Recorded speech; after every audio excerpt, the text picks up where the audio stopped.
You wanted to know what the Matrix is, Neo? And my deeper question was like, who who owns the majority of the wealth? I was gonna mention like families, but I don't know if that's the proper route. Right, of course. And in that regard, of course, people are going to talk about families like the Rothschilds, the Warburgs, the Rockefellers. I mean, one thing I've done a lot of work on the Rockefellers. I did my big oil documentary, and I thought it was interesting how the Rockefellers went from oil into banking, and the Rothschilds went from banking into oil. I mean, any way that you can monopolize or carve out a piece of an incredibly important resource like that, whether it be energy or money, obviously it's going to be a draw for vested interests that want to preserve their wealth. And I think there is something to that. And there are the Lazards and other names that certainly have been around for a long time, intergenerationally in the banking world. But I think, again, there's a rotating cast of characters that come in and out of these positions. And I think if people get hung up on the idea that it's all being controlled by a certain family or something along those lines, I think they miss the deeper picture of this, which is, okay, so if that's the case, then we just kill everyone in that family and the world will be all magically better overnight. No, reality does not work that way. It is about an ideology. It is about an ideology of control. It is about an ideology of control. It is about an ideology of control. I came to realize the obviousness of the truth. What is the Matrix? Control. The Matrix is a computer-generated dream world, built to keep us under control in order to change a human being into this.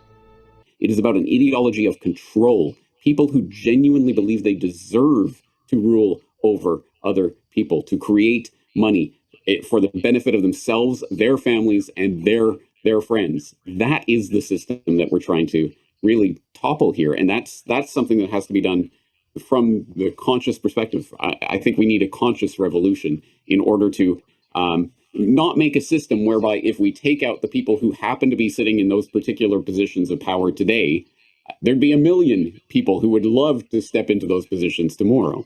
We have to create the conditions so that those positions, A, don't exist, and B, people don't want to step into those positions of power.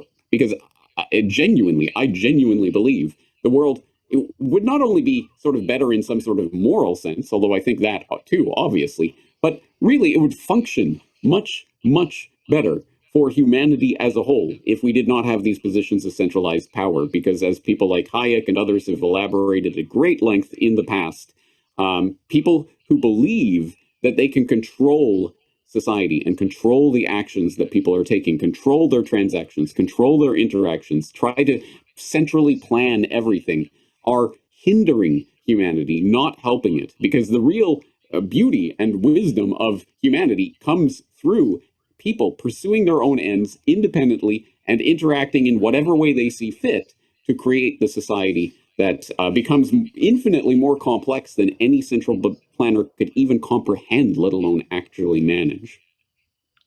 Yeah. So would you say that the people who have this desire to control other people and just feel that they're better, do they hide behind the government, which is I know you're an anarchist, so is the government kind of the way they managed to pull this off?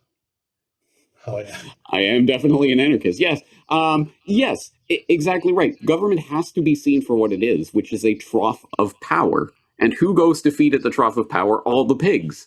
Now, it's extremely easy for us to say, oh, look at all those pigs. They're the ones, and they're the problem. But I think people should really need to step back and really interrogate themselves about how much of that ideology they themselves have bought into. I think there's a lot of people who essentially their gripe is, I don't have that power. Man, I wish I had that power, and then I could use the ring of power for good. Of course, everyone feels that temptation, that pull. Oh, if only I could be in charge, or if only the people I like could be in charge, then everything would be so much better.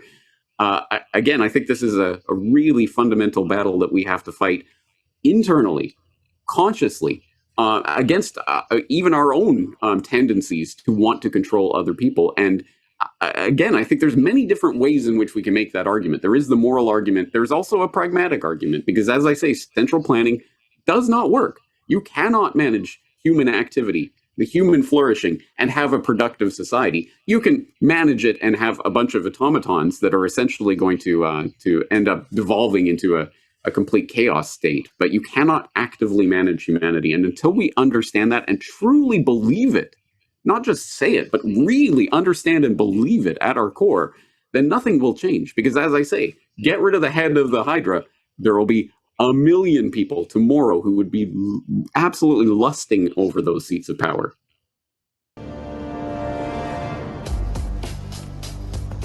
The Matrix is a system, Neo.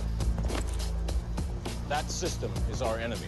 But when you're inside, you look around, what do you see? Businessmen, teachers, lawyers, carpenters, the very minds of the people we are trying to save.